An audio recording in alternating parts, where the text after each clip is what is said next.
emotions and your internal guidance system are two completely separate things. So your emotions are a chemical interaction to what your mind is producing, the thoughts that it's producing. And what happens is in that chemical reaction, it floods your body and you feel an emotional response. And it's very much like a drug. So once it's flooding your body, it takes a while for it to leave your body, as if you like when you drink alcohol, right? You can only wait. Time is the only thing you could do to have the alcohol be processed by your body. And it's the same thing with the chemicals that your mind releases that are emotion. Your internal guidance system expands and contracts instantaneously, and it has no residual effect. Okay, so you can go from being deeply closed to instantly open once you hit the right thought. So an example of this for me in my life was I thought I was a jealous person. All of my boyfriends thought that I was jealous because I would have this response when they would put attention on another woman, or I'd see another woman with them. And so I worked on jealousy for years and years and years and years, okay? And the interesting thing is I never really noticed that my IGS was closed when I was thinking I was jealous, and I could not get over my jealousy.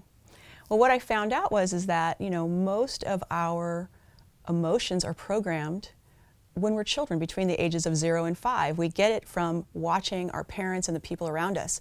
Oh, I'm supposed to get mad when X happens. Oh, when somebody treats me that way, I'm supposed to feel, self-righteous. I'm supposed to be, really angry with them for this. Or you could feel shame and embarrassment. There's all these things that we get told as to how we're supposed to feel when we're a little kid. And so all these people my whole life told me that I was jealous.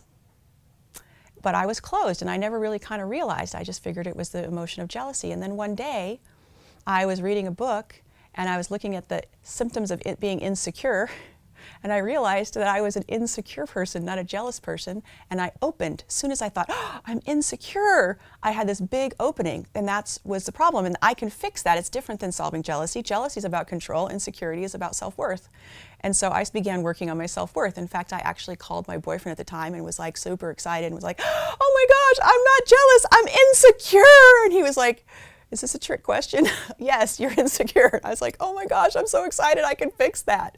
So you yourself have emotions that you may have been labeled and placed on top of you, okay, that aren't true. And you can use your IGS to really weed through who you are, authentically who you are, how you feel.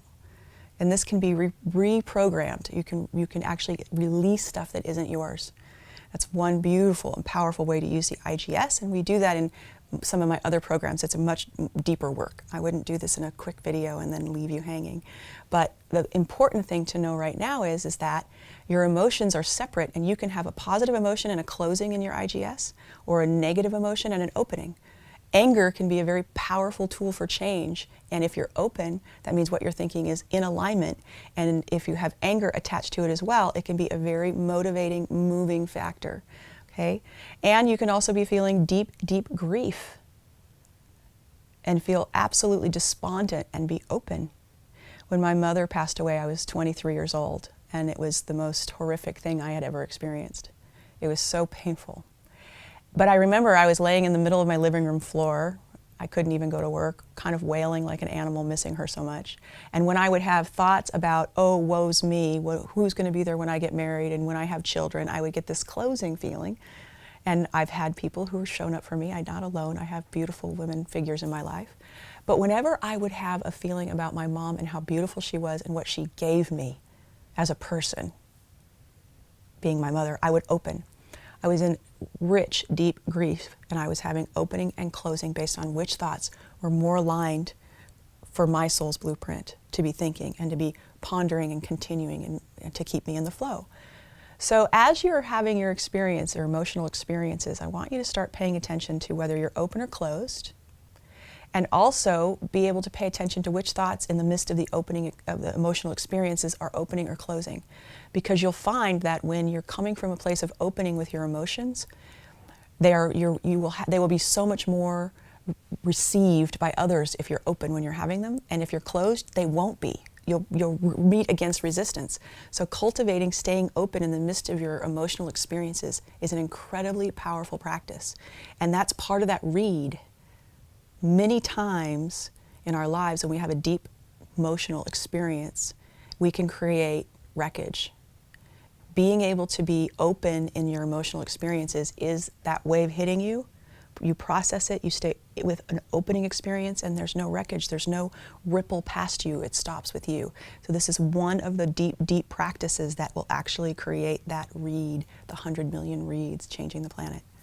So it's a lot of information, but I know you can handle it, and I'm excited to hear on Facebook and in the comments below how you're processing your emotions and how this is changing the way you're doing your life.